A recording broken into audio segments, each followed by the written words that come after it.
आज मैं बनई गोटे साधा मसलाटे जेहेतु यहाँ श्रावण मास चली आम पूरा प्योर वेजिटेरियन अच्छे तो साधा मसला आम निज हाथ में तैयारी कर खाଇବା बहुत टेस्ट लगे से मुझे सारा आइटम सब नहीं जमतीक रहा धनिया मधुरी गोलमरीच लंका गुजराती देन कला जीरा देन किसी डालचीन देन मेथी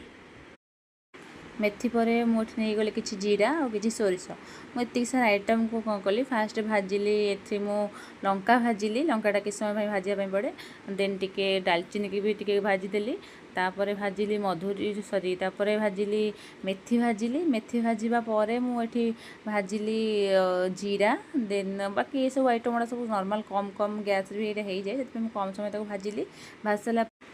ताको किस समय मुझे ठंडा करने छाड़देली गैस ओल्हेला किस समय छाड़ा बर्तन गोटे ग्राइंडर जार भर्ती कर देती देन ताको ग्राइंडिंग करदे गोटे सुरक्षित जगह रखिले बहुत दिन पर्यटन मसला आम खाई पार। ठीक अच्छे धन्यवाद।